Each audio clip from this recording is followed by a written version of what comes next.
All right, I've got an important show for you guys today. As you can see, I'm back in my office and I'm back at analyzing these markets. I'm going to be covering some important stocks, but I think some of the most important content I'm going to give you guys today is I'm going to give you a sense of the direction that I think the markets are going to go in the month of September and possibly even in the first week of October. We're going to look at some of my best and top trades and predictions that I made last week, and I'm going to be talking to you guys about at the end of this video.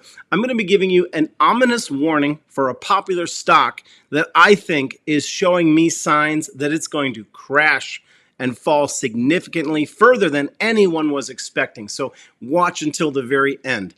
So let's just kind of recap where we've been in the market so far. The market gave us a pullback of around 5.4%, and it does appear that all that we have experienced so far is simply a bull market correction.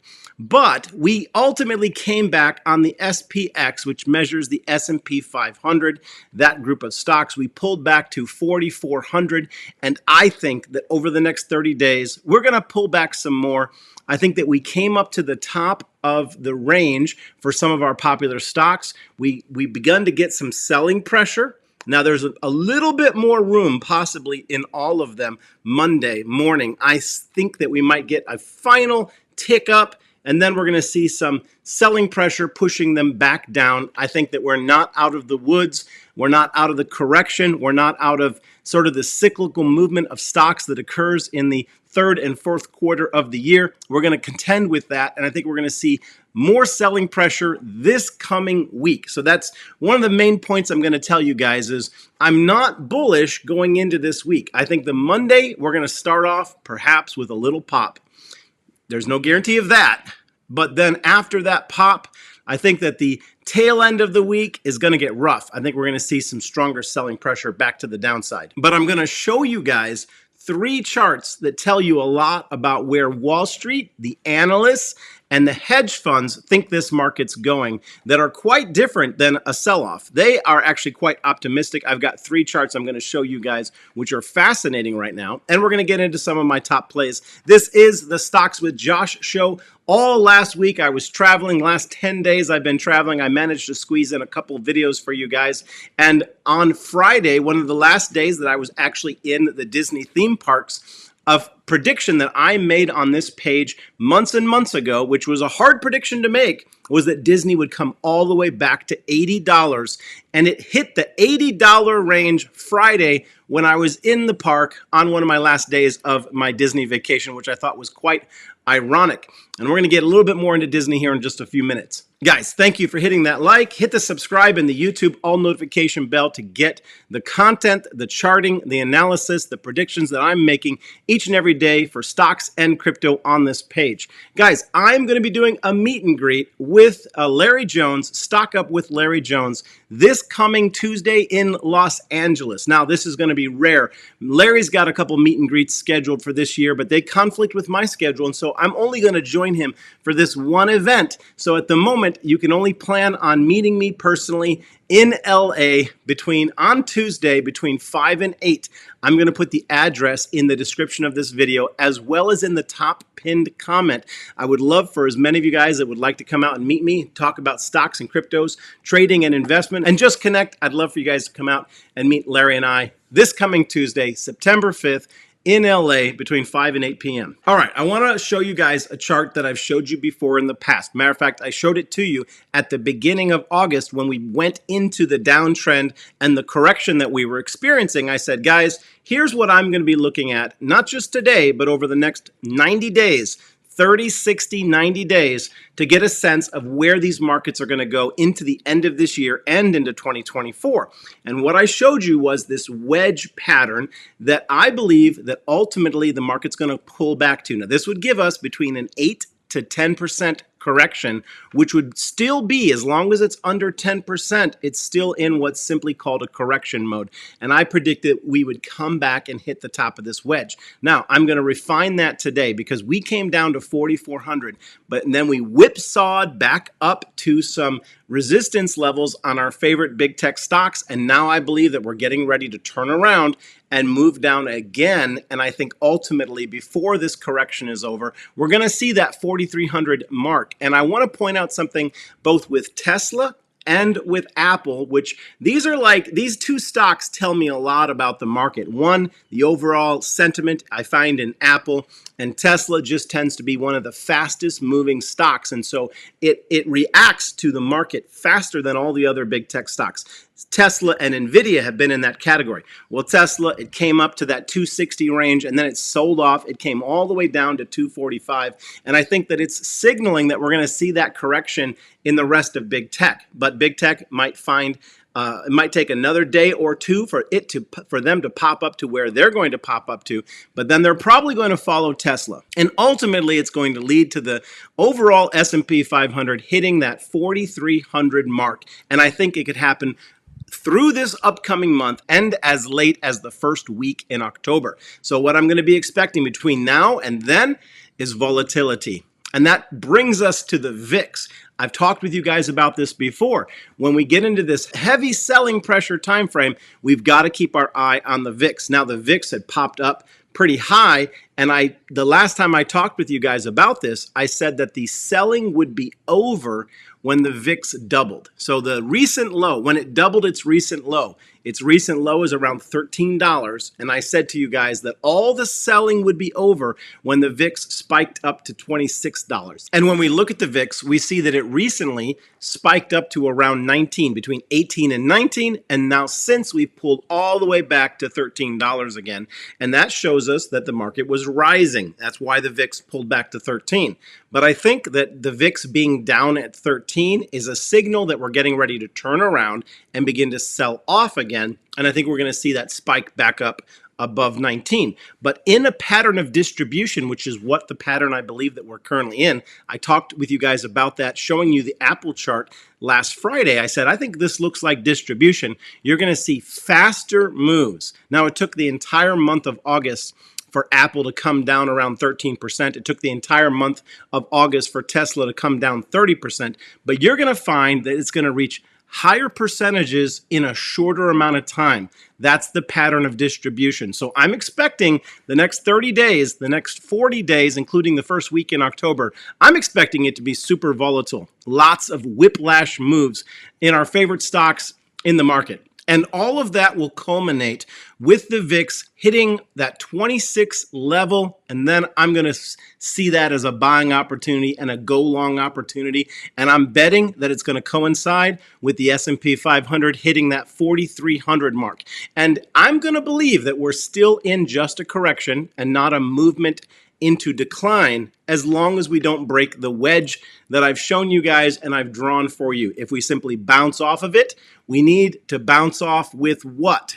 When we get down to that level of support, I'm going to give you guys a little test. When we bounce at that level of support, what corresponding indicator do we need to see at the same time? If you guessed volume, you are right. We want to see high volume of buying come into the market at that key level of support. And that will signal to us that the markets are going to go back up higher. Now, I've got 3 charts which tell a story about what Wall Street, the analysts, and the corporations themselves, the corporations behind the stocks themselves, think about this market, and I want to show them to you guys. I think they're going to be shocking to you guys. The first chart I'm going to show you guys is a chart of the hedge funds exposure to big tech stocks. Now, this chart shows you that it's at record levels. It's never reached this high before. This simply tells you that hedge funds have seen that big tech stocks are working and that they're a buy, and they've continued to work, and they've piled into them at levels never before seen. Now, this can get a little bit scary because we know that what goes up must come down. But I wanted to show you guys this chart because what it tells you is that the hedge funds are extremely bullish on the Magnificent 7 or 8 if you count Netflix. And then you've got the corporate buybacks. This chart is going to show you guys that the corporations, the big tech stocks, they're bullish on their stock. Apple's bullish on Apple. Tesla's bullish on Tesla. Google's bullish on Google. All of the Magnificent 7 or 8, they're buying their own stock at these prices. And so that tells you that they believe this is a spot to go long because they're going long on their own stocks. So we've got Wall Street and the corporations are bullish. And then the last chart I want you guys to see, which is quite fascinating. It's that the analysts are scrambling to revise their upward earnings estimates. And so they're constantly revising the forward guidance of earnings higher and higher. And so the analysts think that they got it wrong, that the markets are stronger, that the economy is stronger than everybody thinks it is. And they're constantly revising upwards to catch up with this bullish market. But I just want to now balance all of that with what you guys know, that we have macro events which are not bullish.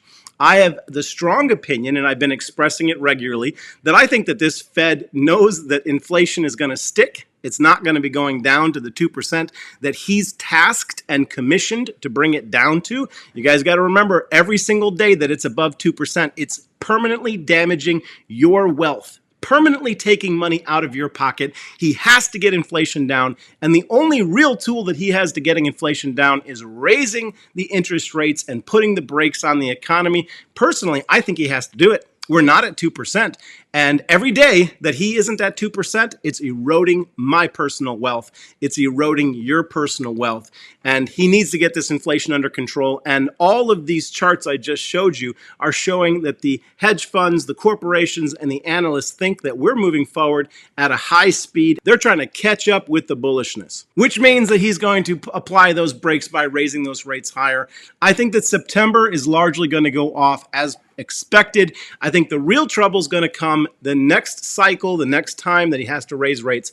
That's when people are going to be expecting a cut, and that's when it's more likely that he could raise again. And so that's when the market could have a stronger pullback. But by then, let's say we're at the end of the year, we might be above all-time highs on this market. All right, I just want to get into the heat map of the S&P 500 for Friday. I didn't get a chance to cover it. We saw that Tesla pulled back 5%. We saw that Apple pulled back 1%. I want to briefly talk about the Apple chart because I want to make sure that I drive this point home to you guys. It's an important point. I think that Apple is showing us that it's in a distribution pattern. The last monthly candlestick that we got, the 30 days of August, is such a wide candle. That candle tells me distribution. We're not in the markup phase. We're not in the uptick phase. We're in the distribution phase. A distribution candle has an extremely long tail, and it pulls all the way back up to the top. The price is just moving very, very low and then very, very high again in a short amount of time. That's a distribution candle. And if we go back in time, like I showed you guys before, there was 3 months of distribution the last time before we saw a heavy month of decline. Here's how I'm intending to profit. It means that we need to accept the fact that very likely Apple's going to pull back again. And I'm expecting that it could pull back anywhere between 12 and 14%, giving us another similar candle as we just got. But then it's going to rocket back up all the way back to the top or near top of its range. This is going to be setting up to give us the opportunity to play volatility, to play distribution, and potentially make a ton of money. But that's only if we're patient, and it's only if we get in at the right price. Now, if you're a long-term Apple investor, I'd be eyeing the sub 170 price range. So yes, I believe that very, very quickly, quicker than we did in the month of August, we could get sub 170 again on Apple and then turn right around and get back to 190. That's what I'm expecting. Let's see how it plays out. I wanted you guys to be watching and learning about these candles so that you can see what I see in the charts, and then we can both see how it all turns out together at the same time at the end of this month. Remember, what happens over the course of a couple weeks to come down can be corrected in just a couple days to go back up. That's what a volatile distribution candle will end up looking like. All right, let me touch on Tesla. Guys, I told you on my last video that I knew that 260 was a sell point. 260 had traditionally been an area of resistance in the past, and I expected it to be resistance again, and so I unloaded my bags at 260. All of you guys were warned. All of you guys were told what I did with my Tesla, and then I gave you guys a range. I said that we need to stay above 256, and we need to close above 258. If we closed above 258, then it opened up the door all the way up to 271. Now, we closed the day at 258, I think, and 8 cents. We didn't hold it the following morning. Now, this might seem complicated to you guys, but we need to hold the window of both the close and the open. They're sort of the same time frame. So what happens at the close needs to hold at the open. And here's how you know if it's holding. One, if the stock price stayed above 258, but two, we need to see the volume increase. Now, I saw that the volume was increasing to the selling pressure, right? And so that was a signal that 258, 256 wasn't going to hold. And the minute that 256 didn't hold, you guys had been pre-warned that this was going to flash or flush down to 245 and below, and that's exactly what it did. It actually flushed below 245, and then it finished the day above 245 because 245 is a support. Now, okay, Josh, you're like, oh, that's great. You know, I didn't see what you saw and I didn't do what you did. So what's going to happen next? Well, I'm going to try to tell you guys. I don't have a crystal ball, but I have an opinion. And what I think is going to happen next with Tesla is that we're in a time of volatility. Tesla is going to be whipsawing. I expect a back test right now, back up to somewhere in the low 250s. So we're going to swing back up and we're going to back test the price range in the low 250s. And then I believe that we're going to come back down. And I think we're going to get sub 230. That's what I think is going to happen over the course of this next week. But don't trade that. That's just a prediction. I will be talking about it Monday, Tuesday, Wednesday, Thursday, probably. At some point, I'll be touching on this trade. So we're going to trade it one day at a time. But that's kind of the big picture view that I see happening. I see a swing back up above the 250s, but then ultimately I think it's going to be more violently pushing back down until ultimately before this month is up, I do see us retesting the lows, hitting that $213 range. All right, let me take a quick station break for the Moomoo investment app.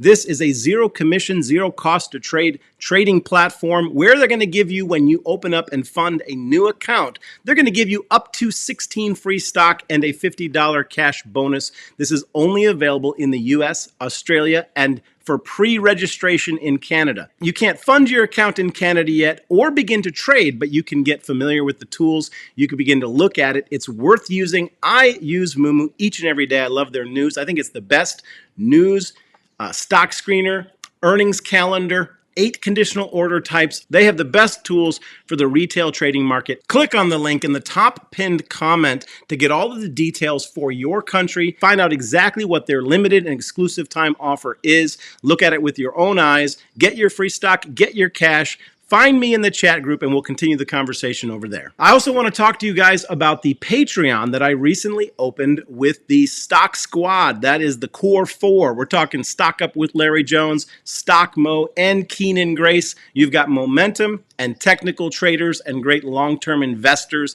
in that Patreon. There's a link in the description of this video as well as the top pinned comment. And in our next live that we've got scheduled in the next 10 days, we're going to share the details of a portfolio, a competitive portfolio. All 4 of us are going to manage together and we're going to each have 5 stock picks that we're going to trade. You're going to see the trades, you're going to see the portfolio in that Patreon. There's a link in the top pinned comment to join that. Okay, I want to wrap this video up with a stock that I think is showing me signs of major selling pressure that's right around the corner, and I think it's going to surprise you guys, and it's Disney. I gave everybody the target months ago that Disney was going to get to $80, and lo and behold, last Friday, it hit right in the $80 price range. Now, and I've been watching the charts and I see more weakness ahead for Disney. In one of my recent videos, I told you guys that it really couldn't afford to close beneath $82, which was a critical moving average price, or it could flush down, and it did close below $80, which means that this thing absolutely, in my mind, is going to hit $76. This is a warning. If you're in call options on Disney and they're going to expire in the next 30 days, you might get roasted and toasted holding those, because I see Disney coming down much further than the $80 mark. But the good news is that we're very, very close to what I think the bottom is going to be for Disney. And I think we're going to get a reversal and on volume. And I think this thing can move all the way back up to $100 or $110. But there's a timing game here, and you don't want to be in some call options that expire before that move occurs. All I know is that we've come down to the price target that I told you guys. This is absolutely an accumulation phase. Now, I began to accumulate around the $84 range, but let me talk to you guys about what accumulation is. Accumulation is not lump sum buying. You don't buy 100 shares or 1,000 shares in accumulation. You can buy 20, 50, or $100 a day. Whatever you could afford, you buy incrementally over months so that it would take you 90 days to get into your full position ideally. I did this same thing with the community when we were looking at Google hitting below $92 last year. And that's exactly what I'm doing right now with Disney. I'm accumulating a daily purchase, a small dollar amount, and my accumulation window is going to be around 90 days. If we got around 76, I would do some lump sum buying, and I'm going to continue to cover Disney. What I believe overall about Disney is that they're going to reverse this story, but we have this flash down to get. And then they're going to begin to pump out some good news stories. They're going to begin to make some they're going to begin to make some corporate decisions. And then we're going to see this thing push right back out of this zone. And then it likely will not see this oversold condition for another 10 years or 20 years. This is a unique opportunity, but be warned, we're not going to just hit 80 and bounce. We're going into the 70s on Disney. You guys have all been warned. All right, that's it for today. Again, thank you guys for hitting the like. Thank you for supporting this page. If you want to get these future prediction analysis videos, you got to hit the subscribe and the YouTube all notification bell. I really hope to see as many of you guys as I can in LA this coming Tuesday between 5 and 8. The address and the time frame is going to be repeated in the description of this video. Come out and join me. Come out and meet me and Stock Up with Larry Jones. It's going to be a great time talking about lifetime investment and wealth and just connecting. A big part of who all of us are the people that we associate with, the people that we call friends, the people that we meet. I hope to meet a lot of you guys and hear a little bit about your financial journey. Again, thank you guys so much for joining me today. I look forward to the next video. Peace and blessings. Take care.